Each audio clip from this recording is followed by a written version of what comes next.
Para business leaders dan intellectual business community, kita lanjutkan diskusi kita, yaitu rebuilding R&D engine in Big Pharma, khususnya bagaimana membuat farmasi di Indonesia ini punya juga R&D, dan kita masih bersama Dr. Bun dan Pak Wanandi.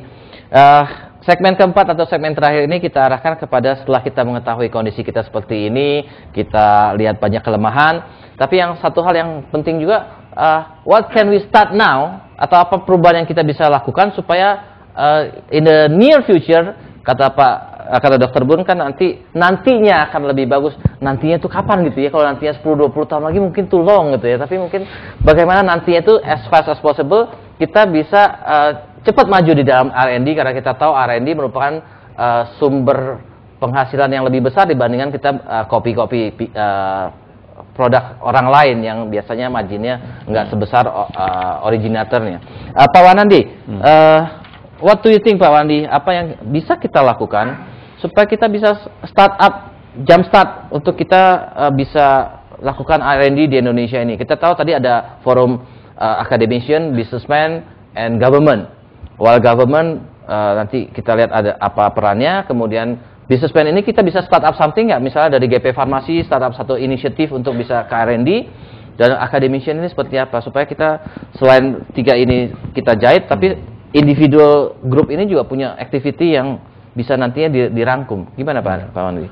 Ya, saya kira memang saya usulkan tadi, kita coba mulai ya, dengan. Tapi kan EU mulai Kombivar sendiri gitu. Bisa ya, itu usaha bersama. Kita usahakan bersama, misalnya untuk yang bersama-sama ini adalah saya usulkan untuk kita mulai memikirkan dalam konteks ABG ini CRO, membangun CRO. CRO untuk Clinical Research Organization. Dan mungkin kalau menurut saya, if we can get support, di Pak Bun katakan government juga harus support. Pasti, ya, di mana-mana di Amerika pun untuk basic research itu pemerintah yang keluarkan duitnya. Mana bisa, siapa yang interest dari private sector pasti nggak interest untuk membuat basic research. Karena nggak jelas duitnya baliknya di mana ya? Kapan? Jelas ya, karena itu pemerintah harus mulai, mesti ada political will. Kalau itu saya bilang kesempatannya kebetulan ini karena kabinetnya berubah, ya kita nggak tahu lagi nih bagaimana research and development, kita punya menteri research ini nanti siapa penggantinya, atau tidak ada sama pikirannya atau tidak. Tapi it's a good start karena dia yang mulai, dan I think it's a good, karena kita harus mulai itu meskipun kecil-kecil. Tapi you expect in the next kabinet berarti farmasi jangan di Depkes lagi lah ya, pindahin kalau bisa. Tapi kalau tidak bisa, kita bisa mulai dalam konteks R&D ini, kita mulai dengan ABG konsep ini, supaya kita bisa mulai dengan Clinical Research Organization ini, karena ini salah satu start daripada kita punya ball rolling gitu. Nanti kita bisa kembangkan apakah di dalam bidang baku di dalam herbal medicine dalam apa segala macam, kita bisa kembangkan. Tapi that is the basic. Kalau kita tidak mulai, pemerintah tuh nggak juga terlalu besar investmentnya. Saya kira pun saya bisa mengusahakan misalnya itu G2G gitu. Seperti saya usahakan dapatkan Indofarma dulu 20 juta dari Itali, it was my job. Kasih laboratorium research di quality control itu dari Jepang. I think there are many company G2G yang mau kasih grant pun, tapi harus melalui pemerintah. Kalau kita dikasih grant daripada industri kan nggak mau. Tapi dikasih grant ke industri kan mereka nggak mau. Kalau kita minta pemerintah, ya itu untuk capability building, saya kira pembangunan infrastruktur untuk clinical research itu bisa mereka bantu, dan kita tentu rame-rame memberikan support, memberikan loading penelitian di itu terhadap produk-produk kita, sehingga bisa di ASEAN ini kita bisa bermain, bisa kita maju tapak. Karena di ASEAN ini kita yang sekarang ini di koran minta lagi kita ditunda 5 tahun lagi pengembangan ASEAN. Jadi kapan kita mau maju-maju? Dan ini juga trigger untuk pengembangan seluruh kesehatan di Indonesia. Itu kalau tidak bisa asing masuk di Indonesia untuk bisa membantu, dan kita punya knowledge di bidang kesehatan ini masih tetap begitu-begitu aja, saya kira tidak akan maju kesehatan ini. Baik pun dokternya tidak maju, pun farmasisnya nggak akan maju.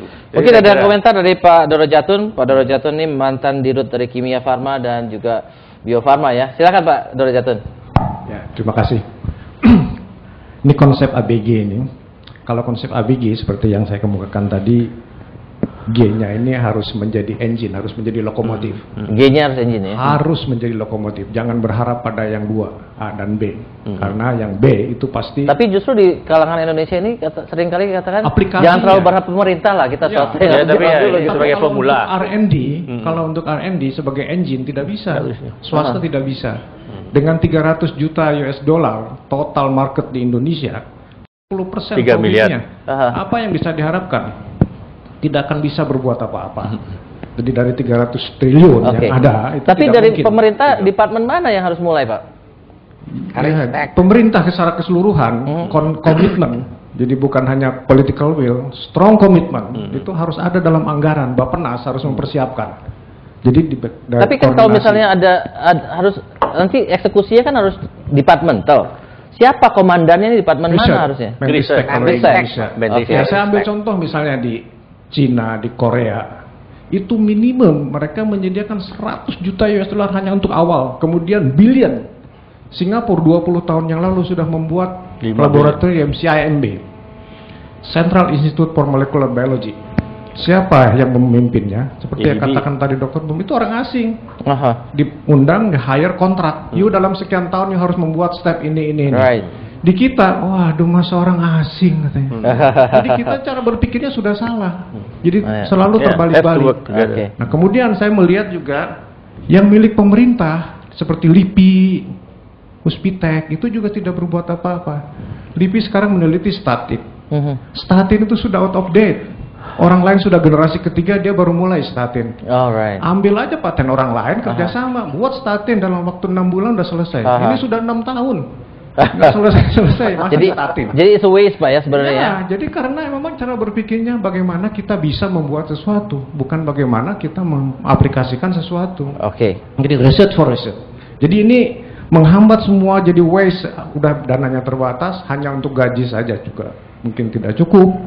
13 puslit biotek tidak bisa diberdayakan. Di Indonesia punya PAU Biotek, pusat antar universitas biotek, tapi juga tidak bisa Oke. berbuat apa-apa. Sudah tutup Jadi semuanya. harus lokomotifnya Oke. pemerintah. The engine is government. Oke, thank you Pak. Oke, para business leaders dan intellectual business community, karena waktu kita harus merangkum apa diskusi kita hari ini. Diskusi kita hari ini ternyata kita dapatkan bahwa Indonesia sudah ketinggalan lah kereta yang namanya new chemical entity, tetapi ada bidang-bidang baru yang dikatakan Dr. Bun, biotek, nanotek, stem cell itu yang kita bisa masuki karena relatif baru. Buat yang udah ketinggalan lah gitu ya, biarlah China, India itu yang mereka sudah mulai duluan dan sudah bagus. Kalaupun kita perlu, kita tinggal beli dari mereka. Tetapi yang baru-baru ini kita masih bisa berperan besar dan itulah di mana kita bisa masuk. Tapi memang kita masalahnya adalah di Indonesia ini bukan hanya masalahnya kompleks. Human resources-nya juga belum siap, belum cukup banyak, dan otak-otak pintar kita banyak malah ditarik ke luar negeri. Dan juga fund ataupun data, ya kalau mengharapkan dari swasta itu kelihatannya quite impossible kalau tidak didukung oleh pemerintah yang punya komitmen untuk memberikan dananya baik dari budget pemerintah maupun budget dari G2G yang bisa diusahakan oleh rekan-rekan dari farmasi. Tetapi tentunya kalau farmasi mengusahakan, mereka nggak akan mau memberikan pada private, memberikan pada G juga. Tapi kalau G kita tidak siap untuk menerima dan juga tidak mau untuk meminta, tentunya tidak akan diberikan. Nah, dana-dana inilah yang nanti bisa membuat satu engine untuk menggerakkan roda R&D ini berputar di Indonesia. Dan kita tahu bahwa ada forum ABG, Academician, Businessman, dan Government yang sudah dirintis oleh Menristek, Pak Kusmanyanto Kadiman, yang sangat concern terhadap research. Mudah-mudahan masih menjadi Menteri Ristek di kabinet mendatang gitu ya. Nah, ini kita lihat bahwa ini sudah mulai jalan, tetapi jangan sampai begitu jalan nanti menterinya ganti, ini bubar lagi, nanti kita mulai dari langkah pertama lagi. Ya, penyakit itu Pak. Penyakit, ganti pejabat, ganti policy ya. Nah itu supaya jangan terjadi dan kita sama-sama menjaga. Dan juga tadi tercetus juga idea, mungkin kita bisa belajar dari negara-negara yang farmasi yang maju bahwa departemen yang membawahi farmasi itu bukan Depkes tetapi departemen industri, sebuah pemikiran yang bisa membuat farmasi mungkin lebih maju, karena dalam farmasi itu juga ada perhitungan investasi ya, bukan hanya segi sosial seperti yang dikatakan oleh Pak Wanandi. Jadi apa yang kita harapkan supaya dalam tempo singkat kita mulai lebih serius secara bersama berkoordinasi untuk membangun R&D dan di tempat-tempat yang tepat, jangan tempat-tempat yang salah yang seperti dikatakan Pak Dorojatun yang sudah dilakukan orang lain, ngapain kita lakukan lagi? Kita tuh udah ketinggalannya jauh. Lebih baik kita mulai pada sesuatu yang kita mesti ada harapan untuk menang, untuk bisa berprestasi sesuatu yang orang lain belum banyak lakukan. Nah, mungkin ada satu dua kata, kita masih tinggal 1 menit aja. Dr. Bun, ada yang ingin disampaikan? Kembali lagi, karena pemerintah perannya besar sekali buat inovasi ini, maka kepada Pak SBY maupun semua yang bergerak dalam pemerintah, coba lakukan inovasi, berikanlah insentif kepada inovasi melalui R&D. Sekarang ada PP 35, mohon supaya PP 35 itu bisa dilaksanakan. Sehingga pendapatan pajak juga meningkat. In the long term-nya meningkat ya. Mungkin in the short term-nya sebagian diberikan insentif ya, tetapi long term-nya akhirnya meningkat karena industrinya yang jalan ya. Pak Wanandi, saya kira memang yang penting juga di dalam soal R&D ini kalau bisa peraturannya atau konsep pelaksananya itu jangka panjang. Jangan seperti Pak Bun katakan ganti menteri, ganti pergi programnya. Dan kedua, penting kita kerjasama dengan asing. Jangan dimusuhi asing ini di bidang farmasi sehingga tidak bisa memberikan sesuatu karena we cannot do it ourselves. Kita belum siap dan asing ini bisa memberikan. Kalau kita mereka Singapura pun menggunakan semua advisor itu dari asing untuk bisa membangun biopolis karena we cannot do it karena kita belum pernah pengalaman. Jangan malu belajar minta nasihat dari yang lain yang sudah, we don't have to reinvent the wheel karena mereka sudah kerjakan bertahun-tahun ya. Try to invite them, but we have to be friendly. Jangan dimusuhin. Thank you Pak Wandi. Jadi kesimpulannya, peran government itu sangat penting dalam hal ini karena kita berharap banyak supaya government bisa menjadi lokomotifnya untuk R&D di farmasi ini ya. Dengan demikian kita akhiri program CEO Reference kali ini yang berjudul Rebuilding R&D Engine di dalam industri farmasi. Kita beri tepuk tangan kepada narasumber kita.